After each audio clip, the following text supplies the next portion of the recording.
Amados irmãos, que a paz do nosso Senhor Jesus esteja com cada um de vós. Neste domingo de Páscoa, em que celebramos a ressurreição do nosso Senhor e Salvador Jesus Cristo, viemos aqui novamente, através desse vídeo, trazer a mensagem do Evangelho. Uma vez que face a pandemia mundial que assola aí o mundo, nós não podemos nos encontrar pessoalmente, mas temos certeza de que brevemente isso nos será possível com a graça do nosso Senhor Jesus Cristo.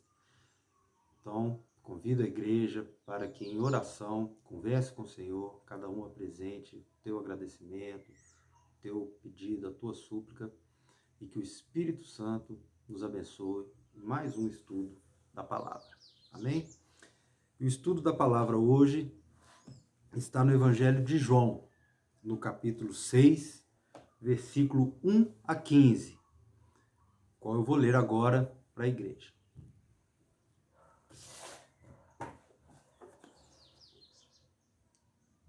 Depois destas coisas, atravessou Jesus o mar da Galileia, que é o de Tiberíades.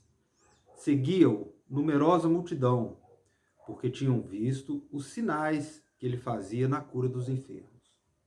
Então, subiu Jesus ao monte e assentou-se ali com os seus discípulos. Ora, a Páscoa, festa dos judeus, estava próxima. Então Jesus, erguendo os olhos e vendo que grande multidão vinha ter com ele, disse a Filipe: Onde compraremos pães para lhes dar a comer? Mas dizia isto para o experimentar, porque ele bem sabia o que estava para fazer. Respondeu-lhe Filipe: Não lhes bastariam 200 denários de pão para receber cada um o seu pedaço? Um de seus discípulos, chamado André, irmão de Simão Pedro, informou a Jesus: Está aí um rapaz que tem 5 pães de cevada e 2 peixinhos. Mas isto que é para tanta gente? Disse Jesus: Fazei o povo assentar-se, pois havia naquele lugar muita relva. Assentaram-se, pois, os homens, em número de quase 5.000. Então Jesus tomou os pães e, tendo dado graça, distribuiu-os entre eles, e também igualmente os peixes, quanto queriam. E, quando já estavam fartos, disse Jesus aos seus discípulos: Recolhei os pedaços que sobraram, para que nada se perca. Assim, pois, o fizeram, e encheram 12 cestos de pedaços dos 5 pães de cevada, que sobraram aos que haviam comido. Vendo, pois, os homens o sinal que Jesus fizera, disseram: Este é verdadeiramente o profeta que devia vir ao mundo. Sabendo, pois, Jesus que estavam para vir, com o intuito de arrebatá-lo para o proclamarem rei, retirou-se novamente, sozinho, para o monte. Então, até aqui, a leitura da palavra de Deus. Pedimos agora ao Espírito Santo que nos oriente, nos dê o discernimento, nos dê o entendimento e a condução na ministração da palavra do Evangelho, segundo nosso Senhor Jesus Cristo, para que ela frutifique no coração de cada um dos amados irmãos da igreja. Amém. Amados irmãos, então essa palavra que nós estamos trazendo hoje, no Evangelho de João, capítulo 6, versículo de 1 a 15, nos fala da multiplicação de pães e peixes. É uma palavra que dá continuação, amados irmãos, aos estudos que nós estamos fazendo no Evangelho de João a respeito dos 7 milagres que João relata em seu Evangelho. Esse é o quarto. Nas oportunidades passadas na igreja, nós pudemos ver os 3 primeiros sinais. O primeiro foi a transformação da água em vinho. O segundo foi a cura do filho do oficial. O terceiro foi a cura, do paralítico no tanque de Betesda e agora a multiplicação dos pães e dos peixes. Então, até aqui, né, através dos 3 primeiros sinais que nós já tivemos a oportunidade de estudar e está trazendo para, né, o discernimento dos irmãos, nós vimos que Jesus Cristo, através desses milagres, esses sinais, né, que o apóstolo João, ele chama de sinais, ele nos mostram a divindade de Jesus, né? São sinais, são milagres que, como o próprio nome diz, sinal que aponta, ele está apontando, ele está indicando a divindade do nosso Senhor Jesus Cristo. Ele está apontando Jesus como nosso Senhor e Salvador, como Deus, como Filho do Deus Altíssimo. Então, nós já tivemos essa oportunidade, né, de ver que Jesus, no primeiro milagre, ele transforma a natureza das coisas ao transformar água em vinho. No segundo milagre, ele cura a distância e ressuscita o filho do oficial, né, que naquela altura, quando Jesus proclama o milagre a mais de 30 quilômetros de distância, como nós vimos no estudo, ele ressuscita o filho do oficial de justiça. Né? Então só Deus pode dar a vida, só Deus pode trazer a vida, como Jesus fez, né, com o filho do oficial. E no terceiro milagre, quando ele cura aquele paralítico, há mais de 38 anos ali, paralítico, à beirada do tanque, sofrendo, né, Jesus nos livra, nos mostra ali como ele nos livra da miséria espiritual, né, como ele nos livra da escuridão, da cegueira espiritual, através da palavra. E ali mostra também que Jesus é que vem ao nosso encontro, ele foi ao encontro daquele paralítico, e ele vem ao nosso encontro também, basta que nós o aceitemos para que ele seja o Senhor e Salvador da nossa vida. Então, meus irmãos, nesse quarto milagre que nós vamos estar relatando aqui hoje, né, no Evangelho de João, capítulo 6, inciso 1 a 15, é mais um milagre muito forte, um milagre, né, que Jesus faz com o poder e com a autoridade que lhe foi dada por Deus, e que, mais uma vez, não deixa nenhuma dúvida da sua divindade, mais uma vez, não deixa nenhuma dúvida da sua condição de Deus, de Filho de Deus, de nosso Senhor e Salvador. Então vamos lá. Vamos primeiro para o contexto, né, de onde aconteceu esse milagre. Os outros evangelhos, que também tratam desse milagre e que tem uma narrativa mais continuada, porque o Evangelho de João, ele cronologicamente ele não tem essa preocupação. O Evangelho de João, todos nós sabemos que é o Evangelho espiritual, que a gente chama de Evangelho espiritual. Mas os outros evangelhos, eles nos mostram que essa passagem ocorreu ali no mar da Galileia, né, também chamado de Tiberíades, e aconteceu logo após a morte de João Batista. Né? Tanto o Evangelho de Marcos e de Mateus, eles nos mostram isso. Mateus está lá em Mateus 14, 13 a 21 e Marcos 6, de 30 a 44. Que este fato da multiplicação dos pães e dos peixes aconteceu logo após Jesus ter sido informado da morte de João Batista.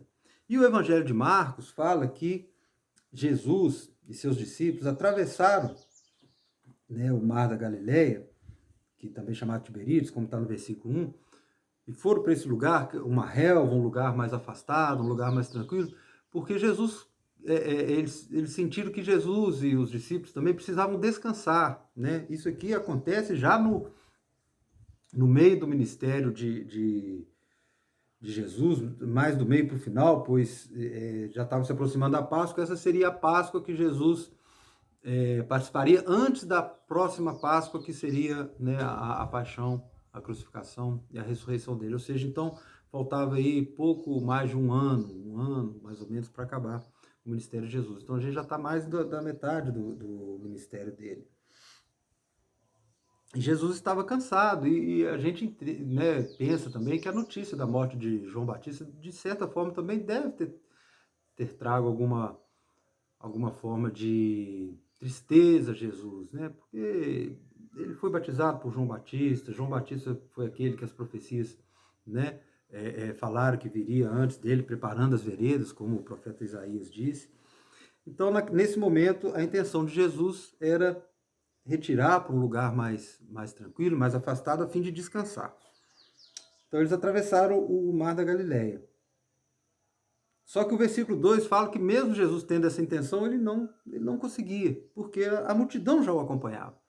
Então fala aqui no versículo 2 que seguiu numerosa multidão, porque tinham visto os sinais que ele fazia na cura dos enfermos. Então aqui já existia a multidão, então essa multidão foi atrás de Jesus. Alguns devem ter atravessado o mar ali também de barco, outros podem ter dado volta, né? Porque apesar de ser chamado de Mar da Galileia, nós sabemos que era um lago, um grande lago, mas que era possível também dar a volta nele, né, a sua margem. Então a multidão foi atrás de Jesus, e aqui o Evangelho nos narra que é uma numerosa multidão. A multidão já sabia que Jesus estava fazendo muitos milagres e estava o acompanhando. E aí Jesus, então, em vez de descansar, como o Evangelho de Marcos nos fala, né, que era a intenção inicial dele, ele acaba pregando o Evangelho, como fala aqui no versículo 3. Então, subiu Jesus ao monte e assentou-se ali com seus discípulos. Então, quando Jesus sobe o monte, assenta com os discípulos e as pessoas, ele está pregando o Evangelho, pregando o reino de Deus, ele está realizando milagres, está realizando curas, ou seja, ele está exercendo o ministério que lhe foi confiado pelo Deus Pai Todo-Poderoso. E o versículo fala que a festa da Páscoa estava próxima. Isso explica também essa numerosa multidão, ajuda também a explicar essa numerosa multidão, porque o local que Jesus estava ali no lago, né, de Tiberíades, aquela parte do lago ali, era a rota, era o caminho para Jerusalém.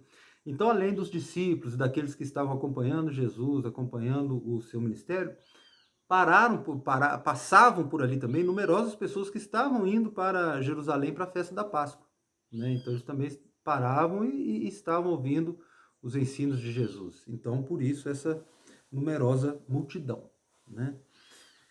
Continuando aqui a narrativa do Evangelho, do versículo 5 ao versículo 9, nós temos o que chamamos da preparação de Jesus para realizar o milagre, né? Jesus ele vai preparar ali os seus discípulos para eles receberem o milagre que Jesus iria fazer. E Jesus começa essa preparação preocupado, né, com o tanto de gente que estava ali, que ele não era previsto, né, ele foi lá para descansar e chegando lá a multidão acompanhou, então era um fato que já não tinha como mais desconsiderar. Então ele foi ter com Filipe, né, um dos seus apóstolos, e perguntou: onde compraremos pães para lhes dar a comer? Foi a pergunta que Jesus fez para Filipe. E o versículo 6 já dá uma explicação aqui que Jesus ele já sabia o que ele ia fazer. Ele estava preparando para o milagre, ele já sabia o milagre que ele ia fazer, mas ele estava, olha aqui, experimentando Filipe. E não só Filipe, mas como os apóstolos, porque eles conversavam, estavam todos juntos ali. Então ele fez essa pergunta para Filipe como uma forma de experimentar. Porque, como dito, Jesus já sabia o que ia fazer. E qual foi a resposta de Filipe? A resposta de Filipe foi uma resposta de incredulidade. Já estando mais da metade do ministério de Jesus, os apóstolos tendo visto e acompanhado de perto todos os milagres, todos os sinais que Jesus vinha fazendo, né, toda a sua natureza divina, ainda tinha incredulidade. E a resposta de Filipe traduz muito bem isso. Respondeu-lhe Filipe, está no versículo 7. Não lhes bastariam 200 denários de pães para receber cada um o seu pedaço. Ou seja, Filipe se preocupou com o dinheiro, com a parte terrena da coisa, senão para alimentar essa multidão que nós temos aqui, vão precisar de 200 denários para cada um comer um pedaço, apenas um pedaço de pão. Um denário, meus irmãos, era a moeda da época, né? Uma das moedas da época. Um denário, né? Os estudos mostram, isso aí é história, que um denário ele equivalia ao salário de um dia de trabalho dos trabalhadores lá da época, né? Seja na agricultura, no cultivo, no comércio, era o salário de um dia, era 1 denário. Então, quando ele fala que precisaria de 200 denários, a gente já logo vê que seria quase 1 ano, né? Quase 1 ano, não, mais de meio ano, 7 meses de salário de um trabalhador para alimentar toda aquela multidão. Mas o que chama atenção é a incredulidade de Filipe, de dar uma resposta desconsiderando a natureza divina de Jesus naquele momento. Interessante, meus irmãos, a gente pode perceber que nós estamos aqui no quarto sinal de João, no quarto milagre, os 7 que João escolheu como os sinais que indicam, que sinalizam, que apontam para a divindade de Jesus. E nos relatos dos 4 sinais até agora que nós temos, Jesus ele sempre conversa com alguém, ele sempre encontra uma forma de estar conversando com alguém na preparação do milagre para sentir qual o pensamento daquela pessoa, para sentir, às vezes, para testar, para provar, para experimentar, como está aqui agora no milagre 4. Vocês lembram bem, no primeiro milagre, na transformação da água em vinho, Jesus questiona Maria: o que queres que eu faça, mulher? Que não sabes que é chegada a minha hora? Ou seja, ele está provando ali Maria, a mãe dele, provando ela de que ela sabia que não era a hora dele ainda, mas ela estava pedindo um milagre. Ele atende, mas ele exorta primeiro. No segundo, né, no milagre lá, quando ele ressuscita o filho do oficial do rei, quando o oficial do rei vai atrás dele para pedir ele pelo milagre, ele questiona o oficial: mas se não veres, você vai acreditar? Você vai acreditar no milagre se você não está vendo? Seu filho está a 30 quilômetros de distância. Ele também está provando ali o oficial do rei, tanto que o oficial do rei fala: não, o senhor pode, se quiseres, o senhor pode. Mas ele testa o oficial do rei, tanto que ele faz o milagre, mas antes ele fala: a sua fé, né, foi suficiente e tal. No terceiro milagre, quando ele cura o paralítico lá no tanque de Betesda, ele também pergunta ao paralítico: você quer ser curado? É a pergunta que Jesus fala para todos nós, todos os dias: você quer ser salvo? Você quer ser curado? Então aqui mais uma vez ele experimenta um dos seus discípulos, né? Os discípulos já estão vendo tudo que ele está fazendo, e mesmo assim a resposta de Filipe é de incredulidade. O outro apóstolo, por isso que também ouviu a conversa, porque eles estavam todos juntos ali, o outro apóstolo, que é André, irmão de Simão Pedro, ele também foi incrédulo, mas nem tanto quanto Filipe. Ele ainda falou: olha, tem um rapaz ali que tem 5 pães e 2 peixinhos, mas isso não dá para nada, né? São 5.000 pessoas, tem uma multidão aqui, tem um rapaz ali com 5 pães e 2 peixinhos. Ele também não acreditou, mas ele já começou ali a dar um caminho, alguma forma de entendimento. Ou seja, isso reflete muito o caminhar de cada um na vida espiritual, né?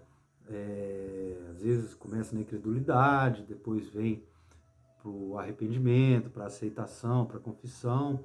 E aí no caminhar com Jesus Cristo, a gente tem esses momentos de que a gente crê, a gente tem a fé, mas às vezes essa fé ela recua um pouco, ela sofre algum tipo de questionamento, né? A gente questiona a nossa fé, e é o que Jesus está mostrando aqui no Evangelho. Então, André faz essa colocação. Aí do versículo 10 ao versículo 13, nós temos a realização do milagre, onde, mais uma vez, Jesus apenas pede os discípulos para dividir as pessoas ali, para sentar, colocar todo mundo sentado na relva. Os outros evangelhos falam que pediu para dividir em grupos, né, de 50 ou 100 pessoas, para facilitar o trabalho. E aí ele pega os 5 pães e os 5 peixes, deu graças a Deus, como está no versículo 11. Então Jesus tomou os pães e, tendo dado graças, distribuiu entre eles. E também igualmente os peixes. Quanto, querido? Então ele deu graças a Deus. Jesus sempre demonstrou que tudo que ele fazia era pela autoridade de Deus, Pai Todo-Poderoso. E ali a gente não sabe como que foi, mas eu imagino que ele pegou aqueles 5 pãezinhos e aqueles 2 peixinhos dentro do cesto e ia tirando e entregando, tirando e entregando, tirando e entregando. E não acabava, não acabava, não acabava. E comeram todos a ponto de se fartarem e ainda sobrarem 12 cestos, né, como o versículo 13 nos mostra assim. Então, assim, pois, o fizeram e encheram 12 cestos de pedaços dos 5 pães que sobraram aos que haviam comido. Então, esse é o poderoso milagre que Jesus fez. Ele alimentou ali uma grande multidão, uma grande multidão. Então, foi um sinal visto por muita gente, um sinal poderosíssimo que demonstrava, sem sombra de dúvida, a natureza divina de Jesus Cristo ali como Filho de Deus, como Deus encarnado. E foi um milagre tão poderoso que nos versículos 14 e 15 nós vemos a reação daquelas pessoas. Eles tiveram duas reações quando eles viram aquele grande milagre. A primeira reação, que está ali no versículo 14, é quando os homens que viram, né, aquelas pessoas que viram o milagre disseram: este é verdadeiramente o profeta que devia vir ao mundo. Nós sabemos que o povo de Israel todo esperava, desde Moisés, a chegada do Messias, a chegada do profeta, a chegada do Salvador. É o que está lá em Deuteronômio 18:15. Deuteronômio, capítulo 18 e 15, vocês podem ver aí na Bíblia de vocês, que o capítulo 15 fala: o Senhor, teu Deus, te suscitará um profeta do meio de ti, de teus irmãos, semelhante a mim. A ele ouvirás. Né? Isso aqui está lá em Deuteronômio, quando Deus já está apresentando a lei, né? E está no capítulo que fala das heranças e dos direitos dos sacerdotes, dos levitas. Então Deus já, ali, através de Moisés, já fez a profecia da vinda desse grande profeta que todos iam ouvir, que seria como ele. E quando aquela multidão viu esse milagre da multiplicação, já quiseram ali, já entenderam, né, verdadeiramente que Jesus se tratava do profeta, né, que todos esperavam desde a época de Moisés. E a outra reação, meus irmãos, é a que está aí no versículo 15, que estavam com o intuito de arrebatá-lo para o proclamarem rei. Eles queriam ali naquele momento, naquela hora, depois desse milagre tão grandioso, tão maravilhoso, proclamar Jesus como rei, mas rei aqui no sentido político. Eles queriam um rei para Israel, um rei que fosse ungido e que ia liderar os exércitos de Israel para livrá-los do jugo do Império Romano, né? Porque eles estavam ali sofrendo nas mãos de Roma, nas mãos do Império Romano.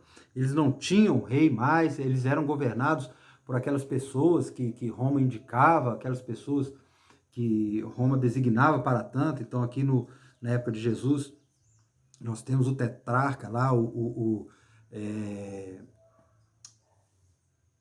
Pôncio Pilatos. Pôncio Pilatos era o governador e o tetrarca era Herodes, Antipas, né? Eram eles que governavam, eles que conduziam ali o povo de Israel com muito sofrimento, com a mão dura, com a mão pesada. Então, nesse momento, eles queriam proclamar Jesus como rei, como libertador político, como libertador daquela política de opressão que eles viviam naquela época. Mas o que Jesus fez? No final do versículo 15, retirou-se novamente, sozinho, para o monte. Isso aqui mostra que Jesus veio para ser o nosso rei espiritual. Em momento nenhum, Jesus veio para fazer o papel de libertador político, para salvar os judeus ali do jugo romano. Não. Ele não veio para ser o libertador político, ele veio para ser o libertador espiritual, para nos libertar das trevas, para nos libertar do pecado. O evangelho é espiritual. não é político. Muitas pessoas, a gente vê isso hoje latentemente na nossa sociedade, as pessoas misturando religião com política, usando o nome de Deus em discursos políticos. Mas Jesus em momento nenhum nos ensina isso. Ele nos ensina que a nossa libertação, a nossa salvação é espiritual. Essa para mim, no meu entendimento, e espero que os irmãos também se sintam tocados em seus corações, é uma grande mensagem que essa passagem nos traz. Que Jesus, que os seus ensinamentos, que o Evangelho que está aqui na nossa Bíblia Sagrada é para a nossa libertação espiritual do jugo das trevas e do pecado. Não é para uso político, não é para uso com fins de governança, não é para uso de colocar irmãos contra irmãos do ponto de vista político, mas é espiritual. Outros ensinamentos que essa passagem nos traz, meus irmãos. 2 pontos muito interessantes. O primeiro é aquele que eu falei na resposta de Filipe, da incredulidade. Filipe estava ali com Jesus, vendo todos os milagres que ele fez, todos os sinais, e mesmo assim foi incrédulo. E isso acontece com nós também. Nós somos cristãos, já entregamos a nossa vida a Jesus, já confessamos, já fomos batizados. Estamos ali no caminho. Quantas vezes a incredulidade nos ataca? Quantas vezes algo nos acontece que nos vem à mente essa incredulidade, essa dificuldade para crer? Isso acontece, meus irmãos. Isso faz parte do caminhar. Então, quando acontecer esse momento de incredulidade com nós, aconteceu também com os discípulos de Jesus, aquelas pessoas que ele escolheu pessoalmente, que estavam ali ao lado dele, vendo, acompanhando o ministério dele. Então, também acontece conosco. E nós devemos colocar em oração, entregar em oração, em pedido, em súplica, que Jesus retira toda essa incredulidade através da fé. E outro ponto também que essa passagem nos mostra ali, quando Jesus está conversando com Filipe, é sobre a prova. No versículo 6, ele é claro que Jesus fez aquela Filipe para experimentar, para o provar. Então Deus permite a nossa provação, irmãos. Permite que nós sejamos provados, testados, porque ele sabe que é dessa forma que nós nos fortalecemos na fé. Então, quando tiverem provas, quando tiverem tribulações, quando tiverem dificuldades, saibam que existe uma maneira de enfrentar toda tribulação, toda dificuldade através de Jesus, o pão da vida, através da oração. Isso é um dos grandes mistérios do Evangelho, a soberania de Deus, que permite essa prova, que permite esse teste, que permite essa experimentação, mas do outro lado a oração, onde nós podemos suplicar, onde nós podemos clamar, onde nós podemos pedir, ajoelhar, agradecer em oração. Esse é um dos grandes mistérios do Evangelho, uma das grandes belezas do Evangelho. Não tem prova, não tem tribulação, não tem incredulidade que não seja vencida pela palavra de Deus contida aqui no Evangelho de nosso Senhor Jesus Cristo, que não nos leva para o caminho do refrigério, para o caminho da paz, para o caminho da luz espiritual, desde que nós busquemos em verdade e em espírito, que é o que João nos ensina, que quando orarmos devemos orar em verdade e em espírito.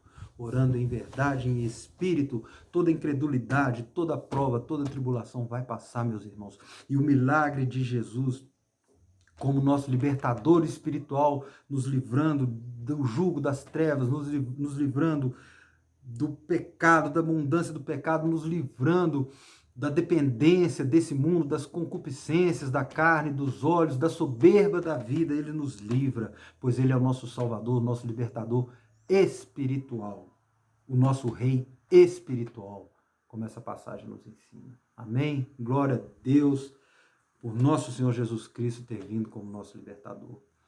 Então é essa mensagem que eu gostaria de deixar hoje com os irmãos, para que ela penetre no coração de cada um, meus irmãos, e cada um da sua maneira, com a sua meditação, possa absorvê-la, e que ela possa produzir frutos, e que esses frutos no Espírito Santo sejam para a honra e glória de nosso Senhor Jesus Cristo. Amém? Fique com Deus, até a próxima e em breve estaremos juntos, pois Deus é mais. Deus é maior do que tudo. Grande abraço a todos.